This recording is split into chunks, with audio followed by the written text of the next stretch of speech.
console versus PC. It's the classic debate, ladies and gentlemen, that dates back further than Fortnite. Whew. But within the game's community, this feud, guys, just continues to grow bigger and bigger and bigger. Many pros are now moving over to keyboard and mouse, and that raises yet another question. Should I switch to? Well, in this video, we're gonna give you all the info you need about which one you should be using to reach your maximum potential. And by the end of the video, hey, you should have a solid understanding of which fits you the best. But before we get started, Pro Guys has a small announcement to make. Hey, we're adding a ton of new features to our site, which include 1. Exclusive guide videos for our Pro members every single day. 2. Pro Pass now grants access to all games such as League of Legends, Smash Brothers, CSGO, and Overwatch. More free coaching passes and points for InstaPro if you're a Pro member, so head on over to Pro Guys by clicking the link in the description below. With the Fortnite World Cup bringing Fortnite's competitive scene front and center, well, many players are wanting to improve more than ever. I mean, even my grandmother's getting better. Don't hate, she's probably better than you. Woo! Okay, anyways, your setup and equipment is a great place to start. Okay, so why do so many players think that keyboard and mouse are superior? And why do some pros refuse to switch? Well, we're going to be going over all the pros and cons, and we're going to find out which makes the most sense for you to use specifically. So before we get started, make sure to grab your favorite snack, sit back, relax, and enjoy the video. All right, so obviously, most people think that the keyboard and mouse players have the advantage, okay? After all, almost everyone that qualified for the World Cup was on a keyboard and mouse. But why? Well, the most obvious thing is to look at is speed. On a keyboard and mouse, you can just move from point A to point B much faster because your speed is basically as fast as your hand moves, not how high your sensitivity is. It's actually as quick as your arm moves. On PC, you have an entire range of motion starting at your arm, where you perform the big 180-degree flicks all the way down to the minor wrist adjustments. That means you could play on a much lower sensitivity and still be able to flick. Just make sure your mouse pad is big enough. The limits of your aiming really are just how good your hands are, not how strong the aim assist is. Now, don't get me wrong, sensitivity matters on a mouse, but not quite as much as on a controller.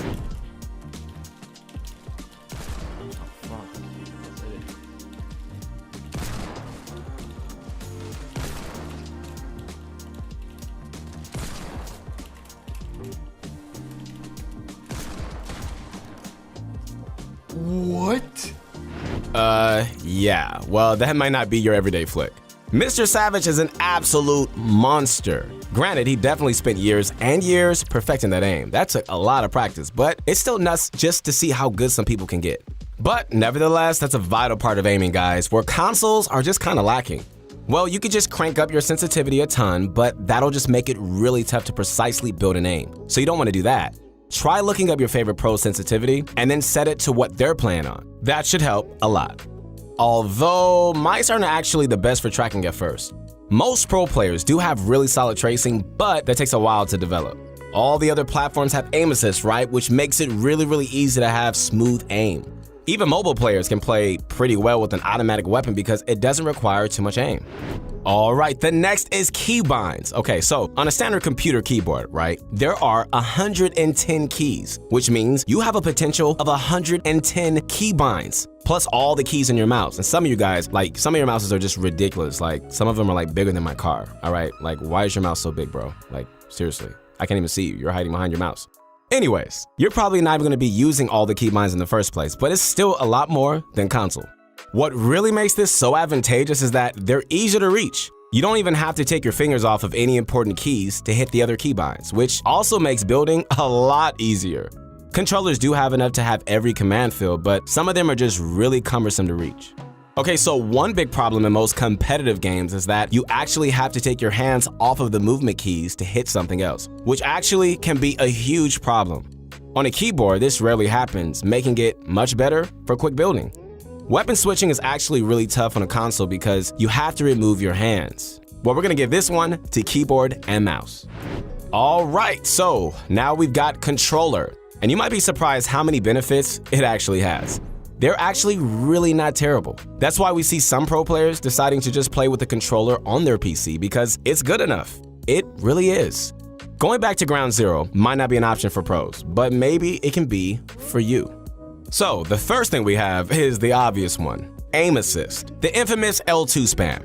It's been nerfed a bit, but it's still pretty overpowered. You might have seen those clips of pro players L2 spamming from a few hundred meters away and hitting every single headshot. Due to the inherent disadvantages of a console, there's a need for some extra aim assist, right? Which actually makes it really solid for tracing enemies. It's been debated whether or not this makes aiming easier on controller, but it's something keyboard and mouse doesn't even have, so it's still a pro.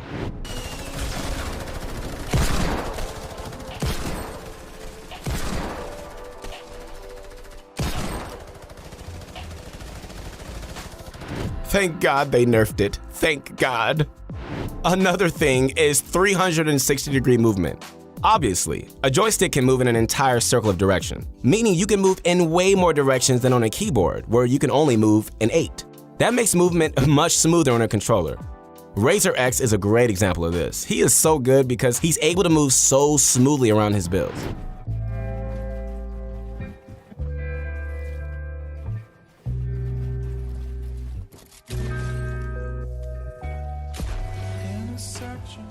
Clean. Well, this is debatable, and it really does come down to your preferences. Okay, so keep in mind, all right? Keep in mind, you can use either controller, keyboard, and mouse on both platforms.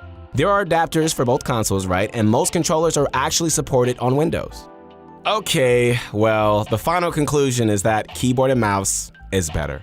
I'm sorry to disappoint you, my controller people. You probably should get some tissue, Kleenex. Listen, due to the vast improvements in the quickness, keyboard and mouse are just a lot more efficient for Fortnite. Plain and simple, guys, that's why there are so many PC players that qualify for the World Cup. And there's just significantly more pros using keyboard and mouse as well. Of course, just like anything else, there are exceptions, but if you really want to reach your maximum skill ceiling, all right, it's probably a good idea to switch. I get hit up on my Insta every single day with this question. Should I switch? Should I switch? Should I switch? Should I go to PC? What should I do?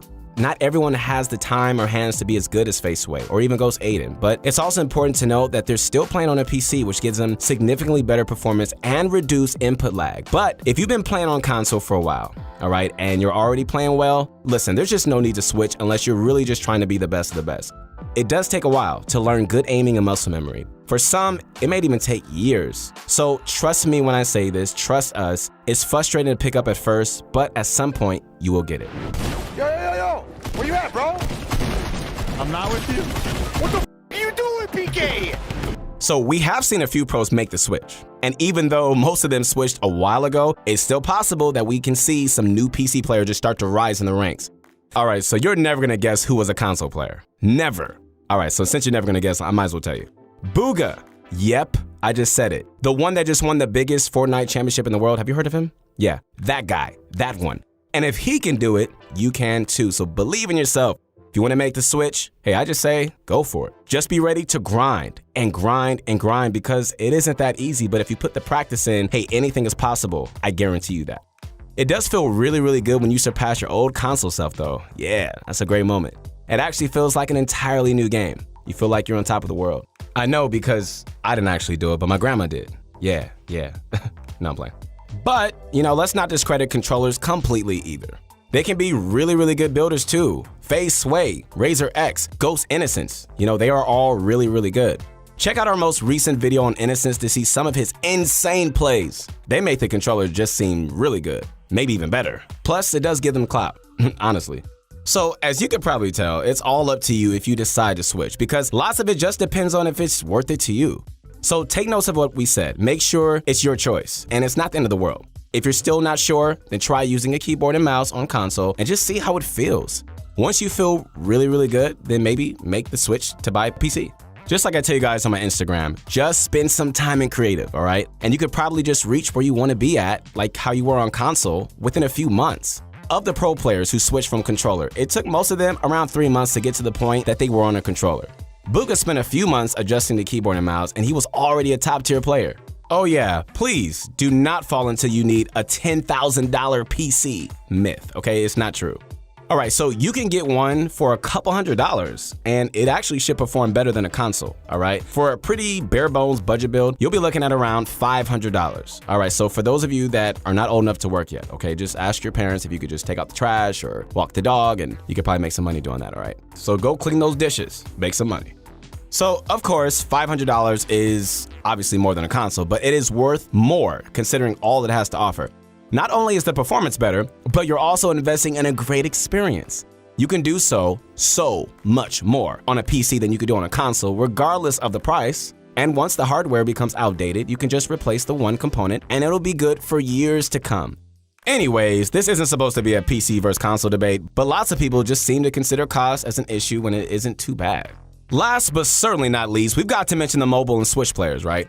If you're looking to switch from one of those platforms, hey, but aren't sure whether to go to console or PC, just get a PC. It's gonna be worth the extra money in the long run. Or, just jump into a mech. Then you won't have to know how to aim and you'll just be on your way to the World Cup. That works. Or just run and never return while you have the chance. Go, shoot, run. Since the World Cup just ended, there won't be a major tournament for a while, and you could just use this time to develop your skills. Speaking of developing skills, there is a certain way to train that will let you get better as quickly as possible. Start by configuring your keybinds. You can just check online for some solid options. So, for starters, I recommend checking out 72 hours keybinds. It's widely regarded as the best keybinds that fit the current state of the game. Next, yes, hop into creative and just get used to building and editing. Just start off simple with some easy ramp rushes and just work your way up to just more complex techniques as you go. In fact, it really helps to just take everything slow, all right? Try to do a 90 really slowly and then just think about each individual placement. Then eventually speed it up more and more until you like where you really are. Spend at least a few hours in here because it takes a while to lose that controller muscle memory. Then jump into a public game. That's actually where you're gonna apply it and really start to pick up some muscle memory. People like to spend hours discussing the pros and cons of each accessory. But in the end of the day, hey, if you enjoy what you're using, then just stick with it, guys. As we said before, having a good game sense will always win over mechanical skill. So, did we help you make a decision today? Interested to know? What system are you playing on? Let us know what you think of this video and if you have any suggestions. Hey guys, once again, this is your guy, your friend, Keith Allen. Make sure to connect with me on my Instagram. We got a lot going on. Love to talk to you. Thanks so much for watching, and we'll see you soon.